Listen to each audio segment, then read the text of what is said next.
भारत में जातिवाद को खत्म करने की बात होती है, मगर चुनाव हो या कानून, हर जगह जातिवाद ही आ जाता है। अब जब जम्मू कश्मीर को राज्य से यूटी बनाकर मोदी सरकार जम्मू कश्मीर को विश्व के पटल को एक नए विकसित क्षेत्र बनाना चाहती है, तो यहां नए भूमि कानून लाए गए हैं, मगर इसमें एक बड़ा जातिवाद कानून आज भी फंसा हुआ है। आखिर क्या है ये जमीन का जातिवाद, आइए देखते हैं।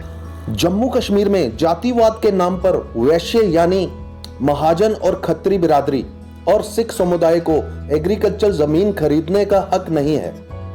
ऐसा इसलिए था क्योंकि जम्मू कश्मीर में महाराजा हरि सिंह के राज्य के दौरान से ही यह माना जाता था कि महाजन और खत्री बिरादरी और सिख समुदाय के लोग यहां एग्रीकल्चर यानी खेतीबाड़ी नहीं करते हैं, तो इन्हें एग्रीकल्चर टाइटल वाली जमीन की क्या जरूरत। अब जबकि 5 अगस्त 2019 को जम्मू कश्मीर से धारा 370 हटाकर इसे 2 हिस्सों में बांटकर राज्य से यूटी कर दिया गया है, इसके बाद 26 अक्टूबर 2020 को नए भूमि कानून आ गए, जिसके तहत वेस्ट पाकिस्तानी रेफ्यूजियों और पंजाब से 50 के दशक में जम्मू आए हरिजन को तो प्रॉपर्टी खरीदने के हक मिल गए, मगर जम्मू कश्मीर के ही नागरिक महाजन और खत्री बिरादरी और सिख समुदाय के लोग क्यों एग्रीकल्चर जमीन नहीं खरीद सकते।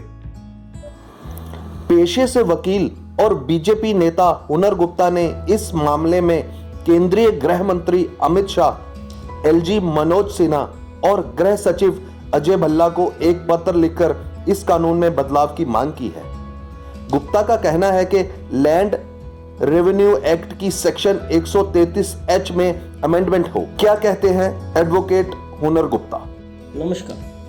5 अगस्त 2019 के बाद जब धारा 370 हमारे इस प्रदेश से हटी थी, तो पार्लियामेंट ने कॉन्स्टिट्यूशन ऑफ इंडिया के सारे प्रोविजंस को as it is without modification and exception लागू किया,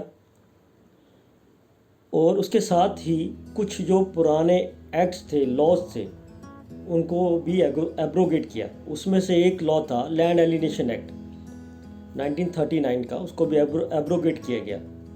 लेकिन धारा 370 हटने के बाद जो हमारे यहाँ की जो रेजिडेंट्स थे, उनको एट पार किया गया residents of the rest of the country.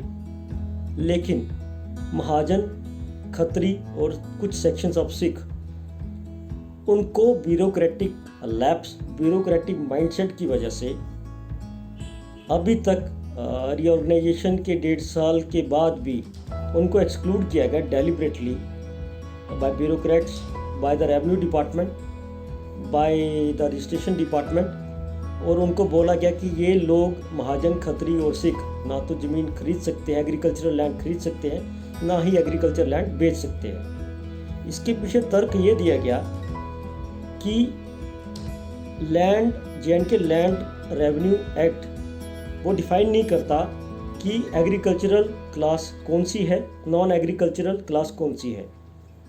अब जो रेवेन्यू डिपार्टमेंट है वो एग्रीकल्चरिस्ट की डेफिनेशन लेता है एब्रोगेटेड लैंड एलिनेशन एक्ट से 1939 से, जो कि ख़त्म हो चुका है। उसकी सेक्शन 6 गवर्नमेंट को एम्पावर करती थी कि गवर्नमेंट डिफाइन कर सकती है डिफरेंट रीजन्स में, डिफरेंट प्रोविंसेस में, डिस्ट्रिक्ट वाइज, कि कौन सी क्लास एग्रीकल्चरिस्ट है, कौन सी क्लास एग्रीकल्चरिस्ट नहीं है। तब तर्क ये दिया गया था कि सहकारी सिस्टम था, महाजन, खत्री और कुछ जो मनी लैंडर्स हैं सेक्शंस, उनसे ज़मीन को बचाने के लिए ये डेफिनेशन ऑफ एग्रीकल्चरिस्ट को डिफाइन किया गया था। लेकिन अभी 21st सेंचुरी है, तब एक प्रोविजन तब भी था कि सेक्शन की 4 कनाल तक की सीलिंग फिर भी रखी गई थी कि ये लोग तब भी 4 कनाल तक लैंड खरीद सकते हैं, बेच सकते हैं। अब एब्रोगेशन ऑफ आर्टिकल 370 के बाद ये जो एक्सेप्शन थी 4 कनाल वाली सीलिंग, ये भी ख़त्म कर दी गई। अब इन्होंने बिल्कुल ही मना कर दिया कि महाजन, खत्री और सिख ना ही ज़मीन खरीद सकते हैं एग्रीकल्चरल, ना ही एग्रीकल्चरल लैंड को बेच सकते हैं। अब सवाल ये उठता है कि क्या ये ब्यूरोक्रेट्स या रेवेन्यू डिपार्टमेंट उस सेक्शन 6 की जो डेफिनेशन जो एग्रीकल्चरिस्ट को डिफाइन करती है, वहाँ से पावर लेके इस एग्रीकल्चरल क्लास को डिफाइन कर सकती है? बिल्कुल नहीं, क्योंकि जब एक्ट ही ख़त्म हो चुका, सेक्शन ख़त्म हो चुकी, तो क्या वो सेक्शन को अभी अप्लाई किया जा सकता है? बिल्कुल नहीं किया जा सकता। अब सेक्शन 133H एक ऐड करी सेंट्रल गवर्नमेंट ने आर्टिकल 370 जाने के बाद J&K रीऑर्गेनाइजेशन एक्ट में।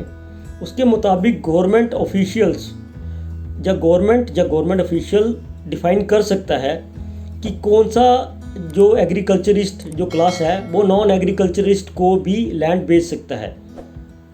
लेकिन अब एक सवाल बनता है कि पहले जब तक ये एग्रीकल्चरिस्ट क्लास की डेफिनेशन डिफाइन नहीं की जा सकती, नोटिफाई नहीं की जा सकती नए तरीके से, तो क्या पुरानी डेफिनेशन को अप्लाई किया जा सकता है? बिल्कुल नहीं। ये बिल्कुल सरासर गलत है।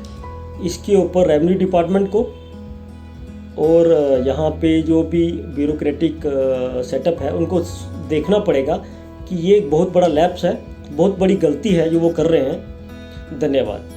इतना तो साफ है कि नए जम्मू कश्मीर में नए भूमि कानून है और सबका साथ सबका विकास है, तो फिर जमीन पे ये जातिवाद क्यों?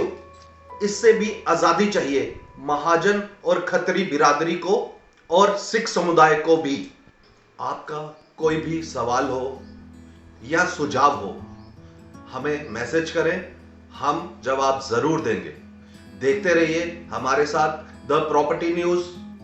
शेयर करें, लाइक करें और कमेंट करें। धन्यवाद।